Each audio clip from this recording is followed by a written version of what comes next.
जिस बांग्लादेश को बनाने के लिए भारत के 3,900 सैनिकों ने अपनी जानें गंवाई, वही भारत के सैनिक जब गलवान में शहीद होते हैं, बांग्लादेश की तरफ से कोई बयान नहीं आता। चीनी सैनिकों से झड़प होने के कुछ ही दिनों के अंदर खबर आती है कि बांग्लादेश को चीन की तरफ से जबरदस्त फायदा दिया जा रहा है और उनके 97% सामानों से ड्यूटी हटा ली गई है। भारत के सैनिकों के बलिदान के ऊपर बांग्लादेश का जन्म हुआ था और जन्म होने से लेकर अब तक बांग्लादेश को भारत से कुछ ना कुछ मिलता रहता है और उनकी वर्तमान प्रधानमंत्री भी इस समय भारत में कुछ ना कुछ लेने ही आई हैं। व्हाट्सअप गाइज अस्सलामु अलैकुम। আপনারা কেমন আছেন? আশা করি সবাই ভালো আছেন। আমি জুনেদ, আপনারা দেখতেছেন জুনেদ আলী অফিশিয়াল। আমি আপনাদের জন্য একটি ভিডিও প্লে করতে যাচ্ছি, সবাই দেখবেন। আশা করি সবাই দেখবেন, ভালো লাগবে। आज बात करने वाले हैं कि क्या 1971 में बांग्लादेश का साथ देना भारत की गलती थी।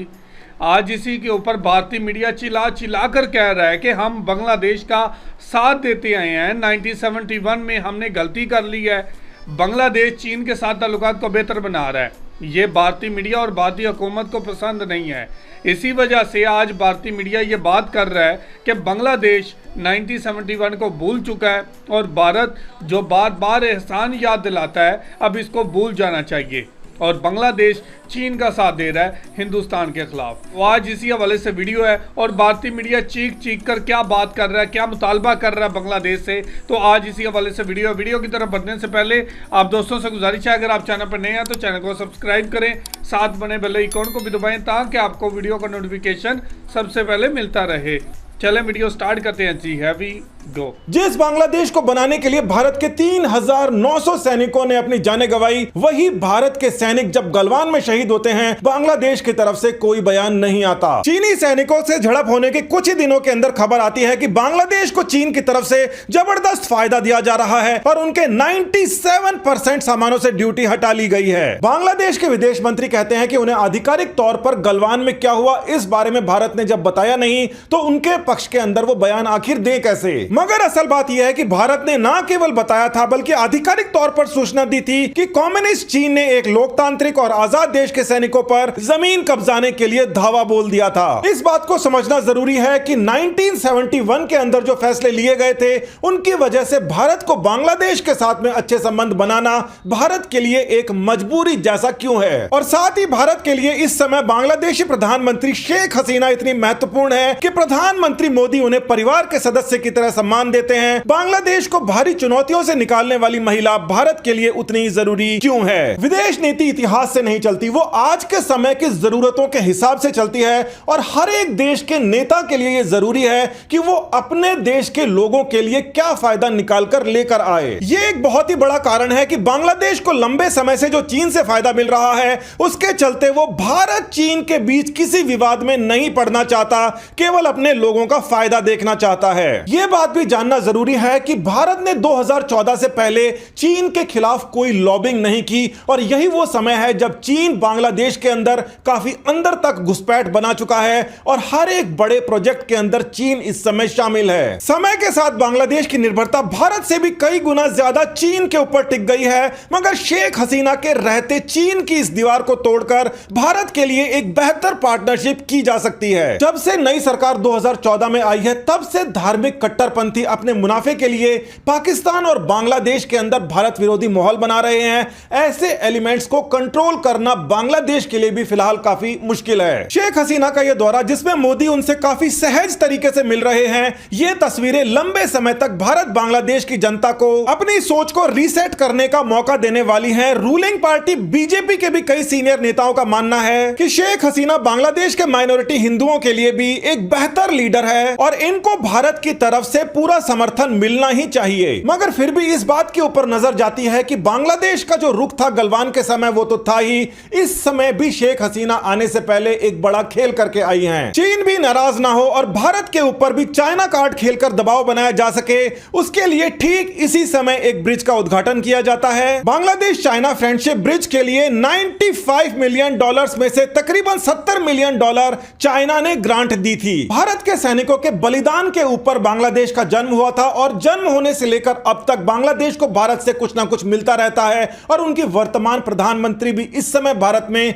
कुछ ना कुछ लेने ही आई हैं। हैरानी की बात देखिए, 1971 में बांग्लादेश से 10 मिलियन यानी कि 1 करोड़ बांग्लादेशी भारत आए थे, जिनमें 3 मिलियन यानी 30 लाख मुस्लिम भी थे। उस समय भारत की जनसंख्या 54 करोड़ थी, जिसमें 1 करोड़ बांग्लादेशी और जुड़ गए और बांग्लादेश की जनसंख्या जो पहले पाकिस्तान से ज्यादा थी, अचानक से वहां पर कम हो जाती है। 1971 के अंदर जो समस्या बांग्लादेश के रिफ्यूजीज को थी, आज वही समस्या म्यांमार के रोहिंग्याओं को भी है, मगर बांग्लादेश इनको रखना नहीं चाहता। शेख हसीना चाहती हैं कि या तो इन शरणार्थियों को भारत रख ले क्योंकि भारत एक बड़ा देश है, और या फिर भारत की मदद से इन रोहिंग्याओं को वापस भेजा जाए म्यांमार। भारत की तरफ से बांग्लादेश के अंदर जो रोहिंग्या रिफ्यूजीज आए हैं उनके ऊपर अगर प्रेशर बनाया जाता है म्यांमार पे, तो भारत के म्यांमार से रिश्ते खराब होंगे, बांग्लादेश को सीधे तौर पर फायदा होगा। इसके अलावा उनके बयान की वजह से भारत के अंदर एक नए प्रकार की बहस खड़ी हो गई है कि बांग्लादेश से जो इमिग्रेंट्स हैं अगर वो वापस भेजे जाते हैं तो भारत वाले इमिग्रेंट्स भी बांग्लादेश के अंदर वापस भेजे जाने चाहिए, जिनकी जनसंख्या इस समय 2 करोड़ से ऊपर पहुंच चुकी है,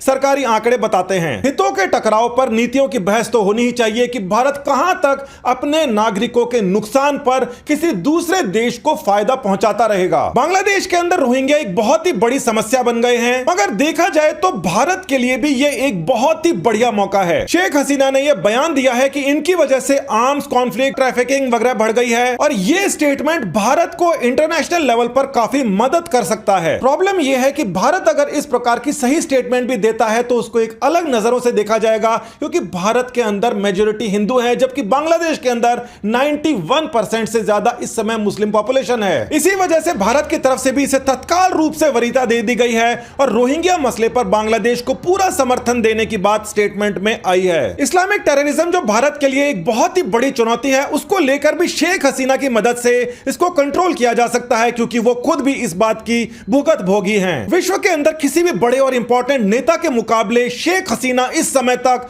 19 बार जानलेवा हमले झेल चुकी हैं और इसी वजह से वो आतंकवाद के खिलाफ लड़ने के अंदर एक बहुत ही ज्यादा इंपॉर्टेंट मेंबर साबित होंगी। भारत और बांग्लादेश के बीच नदियों का मुद्दा, पानी के बंटवारे को लेकर एक और बड़ा मसला है। 25 साल के अंदर पहली बार दोनों देशों के बीच एक नया एग्रीमेंट भी साइन हुआ है और इसका सीधा असर शेख हसीना के सियासी कैरियर को मजबूती देने के लिए जरूर होगा। उनकी ये 4 दिवसीय यात्रा जो भारत के अंदर है, अपने देश के अंदर एक बहुत बड़ा मैसेज दे सकती है कि अपने देश के लोगों के लिए उन्होंने क्या कुछ बड़ी बड़ी चीजें हासिल की हैं। यहां पर जो भारत बांग्लादेश के बीच में 7 नए पैक्ट साइन हुए हैं, वो बांग्लादेश के लिए बहुत ही अच्छी खबर देखी जा रही है। गलवान जैसे मुद्दे पर बांग्लादेश का चुप रहना भारतीयों को बिल्कुल पसंद नहीं आता, मगर सच बात तो यह है कि 25 साल में अगर इस प्रकार के पैक्ट पहली बार हो रहे हैं तो भारत ने बांग्लादेश के साथ में अच्छे रिलेशंस बनाने में और चीन को यहां पर आकर रोकने में कोई खास बड़ी भूमिका नहीं निभाई थी। शेख हसीना की सरकार की भी अपनी बड़ी मजबूरियां हैं, मगर भारत को अपने विरोधी देश के तौर पर नहीं देखती।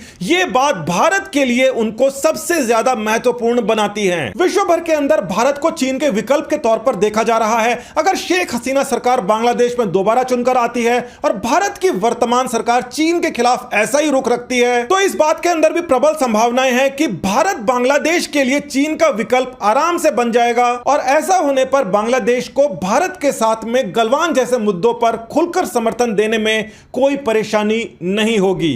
नमस्कार, धन्यवाद, जय हिंद। तो जी, ये थी वीडियो और सबसे मेन जो इशू समझा जाता है वो चीन और बांग्लादेश की दोस्ती को समझा जाता है। भारत की फौज चीन के साथ लड़े और उसके ऊपर बयान दे बांग्लादेश। भारतीय मीडिया का ये कहना है, लेकिन बांग्लादेश न्यूट्रल रहना चाहता है, ना चीन की सपोर्ट में जाता है ना भारत की सपोर्ट में जाता है। लेकिन आज भी भारतीय मीडिया ये बात करता है कि बांग्लादेश की प्राइम मिनिस्टर हिंदुस्तान में कुछ लेने आई है, हिंदुस्तान से लेने आते हैं, हम इनको देते रहते हैं। और ये बात बताने की कोशिश की जा रही है कि 1971 से लेकर आज तक बांग्लादेश पे एहसान करते रहे हैं और आज भी कर रहे हैं। तो अब ये बात की जा रही है कि शेख हसीना वाजिद भारत के खिलाफ नहीं है, लेकिन जो वाकया चीन और हिंदुस्तान की फौज के दरमियान में हुआ है उसके ऊपर बयान देना चाहिए बांग्लादेश को। बांग्लादेश को भारत के साथ खड़ा होना चाहिए, बांग्लादेश को भारत की सपोर्ट करनी चाहिए और चीन से दूर रहना चाहिए।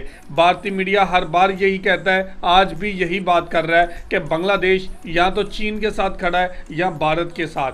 भारत को क्या ज़रूरत है कि बार बार बांग्लादेश की तरफ झुकाव रखता है और शेख हसीना वाजिद के साथ ताल्लुकात को बेहतर बना रहा है। अगर ये चीन की तरफ जा रही हैं तो इनसे ताल्लुकात दूर रखने चाहिए। भारतीय मीडिया इस टाइम पे काफ़ी बौखलाया हुआ है चीन और बांग्लादेश की दोस्ती को लेकर। तो ये थी आज की वीडियो। आप इस वीडियो के बारे में क्या कहना चाहते हैं ज़रूर कमेंट करके हमें बताइएगा। बहुत शुक्रिया।